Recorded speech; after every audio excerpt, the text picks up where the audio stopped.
Hermanos, el Evangelio del día de hoy, que fue San Lucas 24, nos refiere el final del camino, el final del ministerio del Señor Jesús entre nosotros. Muy importante su ministerio terrenal, su ministerio como hombre entre nosotros. Y San Lucas 24, 44 al 53 nos habla de ese punto último, 33 años después de que Jesús viniera entre nosotros, 33 años en los que Jesús cumplió todo lo dicho en la Escritura. Y dice el Señor Jesús a propósito, estas son las palabras que os hablé.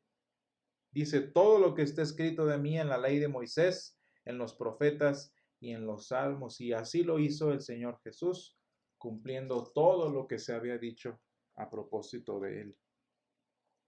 Y hermanos, también estos son 40 días de afirmación, de consuelo, de cimentación para los discípulos, que bastante habían sufrido ya durante la semana de la pasión. Y hermanos, cuando nosotros nos ponemos a pensar en todo lo que habían vivido los discípulos, todo lo que había hecho Jesús después de este tiempo que Él estuvo entre nosotros, pues cuántos finales perfectos no pudo haber tenido la palabra, ¿no? ¿Cuántos finales no pudo haber tenido? Por ejemplo, la resurrección pudo haber sido el final de la historia del Señor, o a lo mejor la aparición a María Magdalena pudo haber sido el final perfecto, o el camino a Emaús, o por ejemplo, cuando el Señor restaura a Pedro al final del Evangelio según San Juan, o mismo el pasaje de hoy. ¿Cuántos finales perfectos pudo haber tenido? Y sin embargo, no sé si ustedes notan que aunque este es el final aparente de la narrativa, según los evangelios, la historia del pueblo de Dios apenas empieza. Y tan apenas empezaba que hoy, en nuestros días, 2000 años después, no ha terminado. Y yo creo, hermanos, que nosotros en nuestra vida cristiana, nosotros en nuestro caminar personal, nos hemos dado cuenta la completa dimensión del Salmo 136, que repite y repite una frase muy importante que dice, para siempre es su misericordia. Y hermanos, hablando de finales, no sé si ustedes se han dado cuenta que esa frase, para siempre es su misericordia, no nada más nos enseña que la misericordia del Señor está disponible para nosotros todos los días. Claro, siempre que la necesite, su misericordia estará allí, porque para siempre es su misericordia. Pero no nada más eso, no nada más está disponible con nosotros todos los días, sino que cuando pensamos que el Señor ya no podría amarnos más, cuando pensamos que lo máximo que pudo haber hecho por nosotros ya pasó, el Salmo dice, para siempre es su misericordia, su bondad para con nosotros va más allá de lo que imaginamos. Yo me pongo a pensar en los discípulos, ¿qué más falta? Ya lo increíble, lo impensable que fue que Jesús resucitara, ya pasó y todavía eso no es el final. Y todavía, por si eso no fuera suficiente, Jesús se aparece entre nosotros. Y luego, además de aparecerse entre nosotros, también nos promete que viene algo más. Y qué importante que el Señor y su misericordia van siempre más allá de lo que nosotros esperamos. Y hermanos, en este día, según lo profetiza el salmista en el Salmo 47, vean lo importante que vemos. ¿Qué pasó en este día, en el día de la ascensión? Dice el Salmo 47:5, subió Dios con júbilo, el Señor con sonido de trompeta. Y hermanos, el Señor Jesús se va, pero no se va como habiendo perdido su historia. El Señor Jesús no se va como derrotado, no se va porque huye, sino que como profetiza el Salmo, sube Dios con júbilo. Fíjense qué significa el sonido de trompeta, pues prácticamente de victoria, porque el Señor que asciende es el mismo Señor victorioso que se levantó de entre los muertos. Y dice, cantad a Dios, cantad, cantad a nuestro Rey, cantad. Pues, ¿qué más podemos hacer? ¿Qué prueba más queremos de que Dios es nuestro Rey, sino Él subiendo con toda poder y gloria? Este salmo nos está reflejando el proceso de entronización de un rey, el proceso en el que un monarca toma su lugar que le corresponde, y es lo que está pasando con Jesús. El Dios Altísimo regresa a la diestra del Padre, regresa a ser entronizado, como dice el Salmo, porque Dios es el Rey de toda la tierra, y dice, reinó Dios sobre todas las naciones, se sentó Dios sobre su santo trono. ¿Y qué pasa? Fíjense cómo hasta profetiza el evento en sí, la situación. Dice, los príncipes de los pueblos se reunieron como pueblo del Dios de Abraham. ¿Y quiénes son los príncipes? Pues en este caso los apóstoles, los príncipes de la iglesia presentes, representándonos a cada uno de nosotros ante la entronización de nuestro Dios. Y dice, termina el Salmo, Él es muy exaltado. ¿Quién es muy exaltado? Pues nuestro Dios. Y cada detalle de lo que Jesús hace es el cumplimiento de la Escritura.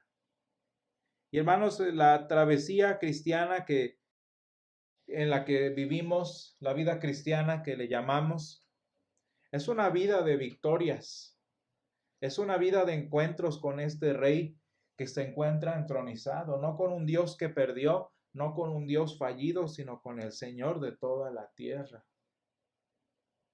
Una vida de victoria sobre afrenta, de victoria sobre debilidad, que nos recuerda lo grande que es la esperanza que el Señor nos concede. Porque ¿quién ascendió al trono? No un derrotado. ¿Quién ascendió al trono? Nuestro Dios, el que es muy exaltado.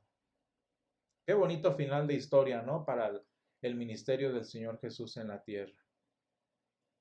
Y hablando de finales felices, cierta ocasión yo platicaba con un amigo. Estábamos platicando creo que iba a salir una película que a mí me gustaba mucho, no recuerdo. Pero platicábamos de las películas y él me hacía notar que todas las películas tienen el mismo proceso, ¿no? Un momento de introducción, no nada más literariamente, sino en el contenido. Tienen un momento de introducción, de preparación, de información, y después viene un punto de crisis. Por ejemplo, en las películas de los dinosaurios, la crisis empieza cuando se sueltan. En las películas del espacio, cuando algo sale mal o algo se rompe. Las películas de guerra, cuando llega el enemigo. Siempre hay un momento de crisis, siempre hay un momento caótico.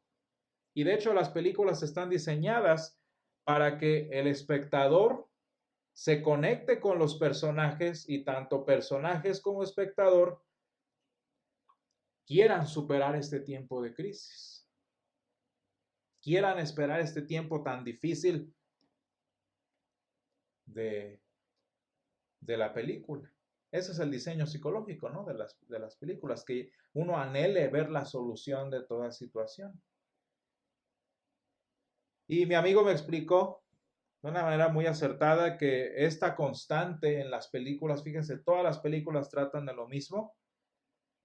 Esta constante es el reflejo de la necesidad humana por un devenir mejor.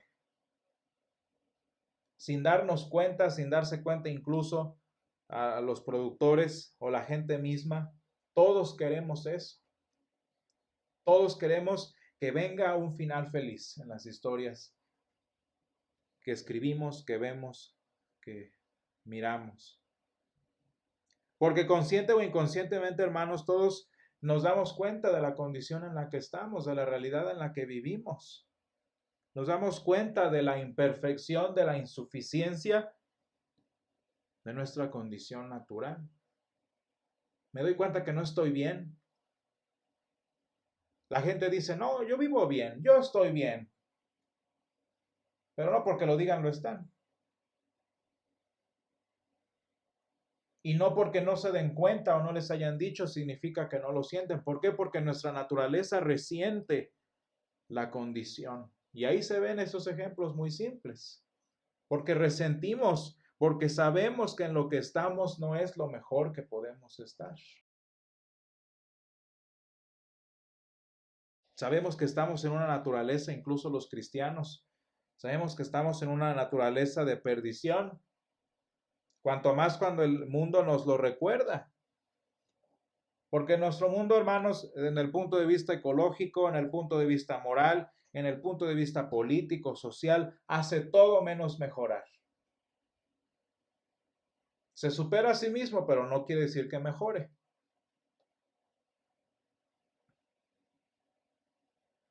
Y en nuestra propia experiencia muchas veces, ahora que en la escuela dominical estamos estudiando sobre la santificación, en nuestra propia experiencia vemos que aunque el Señor me dice que debo estar creciendo, aunque el Señor me dice que debo estar madurando, pues sigo igual.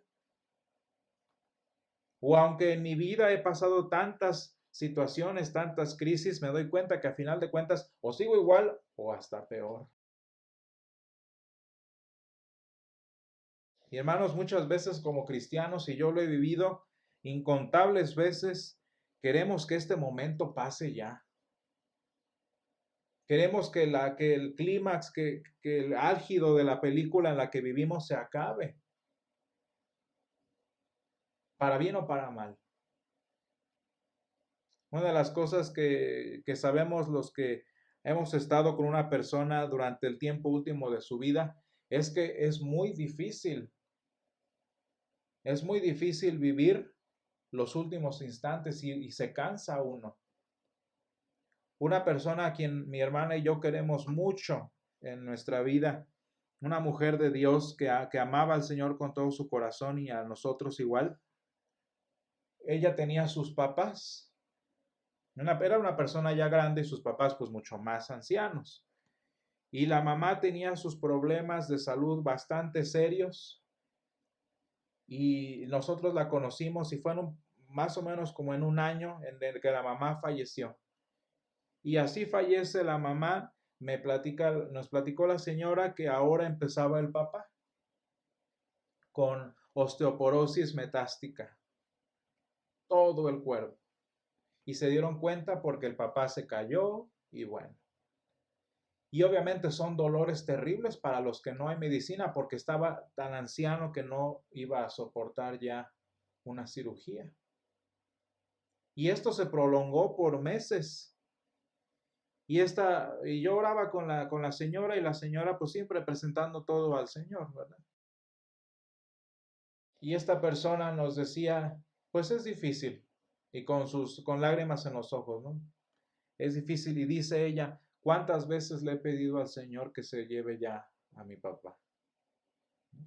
Porque ella sabía cuál era el destino de su papá. El Señor sabía cuál era su última estación, ¿verdad? Ellos sabían que la persona, que el papá iba a estar con el Señor en su presencia. Pero vean lo difícil, en qué condición vivimos como para que esa sea nuestra oración. Señor, ya, ¿no? O peor, cuando, por ejemplo, nosotros estamos igual que los discípulos en la crucifixión. ¿Qué hicieron los discípulos en la crucifixión? Pues concluyeron que la película terminó mal. Que fue una tragedia, ni siquiera tragicomedia, sino que fue una tragedia. Porque a veces así estamos en las circunstancias en las que vivimos, pues ya, ni modo. Esa nos tocó. Como dice la gente, según esto consolando, que dicen, resígnate. Y esto, hermanos, se debe a que la película de nuestra condición humana es un caos, es una aflicción. Lo poquito que dura la introducción, que es nuestra niñez, luego da paso a una vida humana difícil. Y hermanos, el apóstol San Pablo vivió todo esto de primera mano, y no nada más en su vida, en su persona, sino también en las personas que él conocía. En Efesios él nos platica todo esto, ¿no? Dice, por esta causa yo, habiendo oído de vuestra fe en el Señor Jesús y de vuestro amor para con todos los santos, él sabía la vida cristiana de las personas a quienes les escribía. Y él conocía que las aflicciones en las que vivimos, que las circunstancias de nuestra debilidad, nuestro mundo, nuestra condición, no siempre son las mejores que esperamos.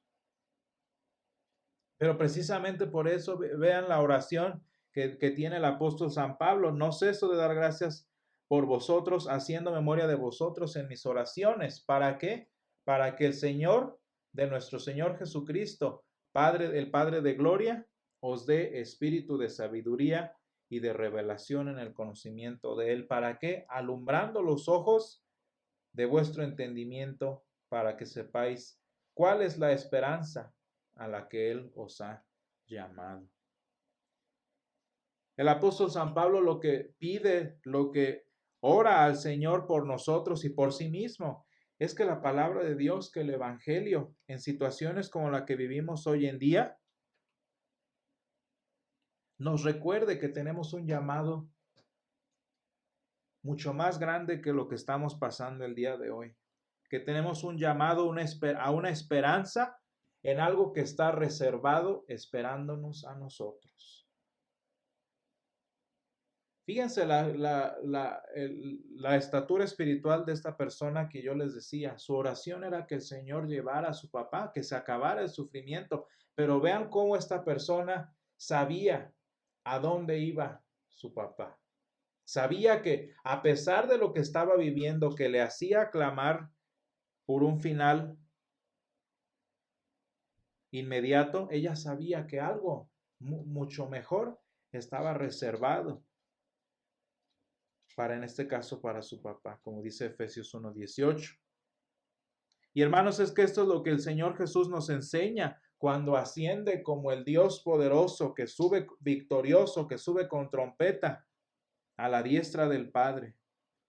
Porque, hermanos, el Señor Jesús ascendiendo al cielo y estando hoy en vida en el trono de Dios, lo que nos muestra es que el guión de nuestra historia, que el guión de nuestra película no está en lo que vivimos. No está en nuestras circunstancias. No está en lo que queremos, sino que el guión de la vida cristiana está en sus manos. Está en su trono. Y qué importante, hermanos, que la Escritura nos presente, nos registre la ascensión no como una metáfora. Jesús no ascendió como Buda, metafóricamente hablando. Jesús ascendió como un hecho histórico, porque la grandeza de su poder para con nosotros, como dice San Pablo, no es una metáfora tampoco. Porque el hecho de que el Señor es poderoso sobre nuestras circunstancias, sobre nuestros puntos de crisis o caos, no es una idea filosófica ni un principio religioso, es un hecho histórico. Hay veces en la que nuestra debilidad, hermanos, nuestra realidad, nuestras circunstancias, el desarrollo, el desenlace de nuestra película nos hace olvidarnos de que hoy en día tenemos el apoyo del Señor. El Señor Jesús no es victorioso para sacarnos después del problema. No, hoy mismo el Señor está sentado en el trono intercediendo por nosotros, interviniendo por nosotros. Pero a veces se nos olvida. A veces nuestro juicio cristiano se nubla.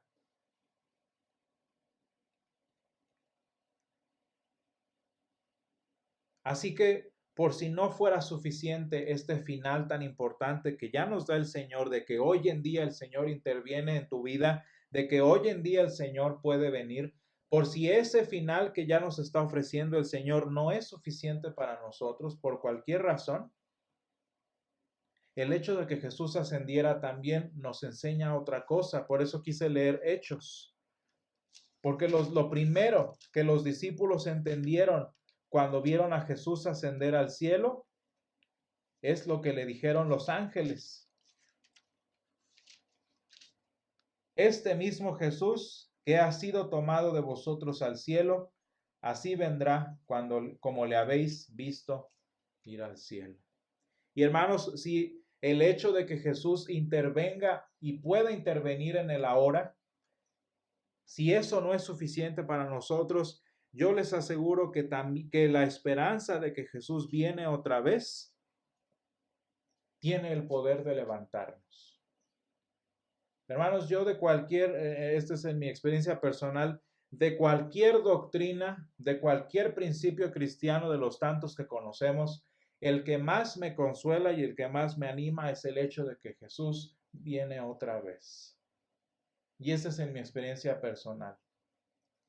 Porque en lo que he vivido, en lo que me ha pasado, en lo que me sigue pasando, en lo que sigo haciendo, en lo que no sigo haciendo, en tantas cosas que salen mal en mi vida, que han salido mal en mi vida y que saldrán mal en mi vida, yo sé que Jesús viene otra vez a ponerle fin a todo. Porque sin importar lo largo que dure la crisis en la película de mi vida, yo sé que el final viene porque Jesús regresará. Y yo sé que la conclusión de mi vida, la conclusión de mis días está en el hecho de que Jesús viene. Y dice Job, el cristiano más antiguo de la historia, dice Job, y en mis ojos he de ver a Dios, ¿no? Dice, y aunque esté deshecha mi piel, él no hablaba necesariamente de estar muerto, él hablaba de, pues tenía lepra, y aún deshecha está mi piel, con mis ojos he de ver a Dios. Y esa es la esperanza cristiana, que sin importar lo mal que esté ahorita y lo insuficiente que llegue a parecerte la intervención del Señor, Jesús viene otra vez a ponerle fin a la crisis de nuestra vida. Y hermanos, aquel día los discípulos, como dice nuestro evangelio, después de haberle adorado, volvieron a Jerusalén con gran gozo. Volvieron con un gozo y con una esperanza renovados. ¿Por qué? Pues porque sabían que el Espíritu Santo que Jesús les prometió los iba a sostener en cada paso de su camino en esta tierra, en momentos alegres, en momentos de catástrofe. El Señor, el Espíritu Santo iba a estar con ellos. Y en todo caso, cuando eso les pareciera no suficiente, la esperanza de la segunda venida, esta esperanza superior de la que nos habla San Pablo, les iba a mostrar la meta a la que todos iban a llegar, como dice San Pablo. Y así también, hermanos, nosotros, con un consuelo presente y una esperanza futura, alabemos y bendigamos al Señor todos los días en el templo, como lo hacemos, ¿no? Con o sin buenos tiempos, con o sin dificultad, alabemos y estemos siempre en el templo alabando y bendiciendo a Dios. Y que esa palabra amén describa nuestra vida. No, San Lucas no la puso nada más por accidente. Que alabando y bendiciendo podamos decir amén, es decir, que así sea. Que el Señor venga otra vez. Y lo más curioso, hermanos, es que esta película de nuestra vida, el final de esta película de nuestra vida, es el único final de la historia que no tiene fin. Porque cuando parezca que se acabó todo lo que el Señor tenía para nosotros, apenas va a empezar la eternidad de vivir nosotros con Él.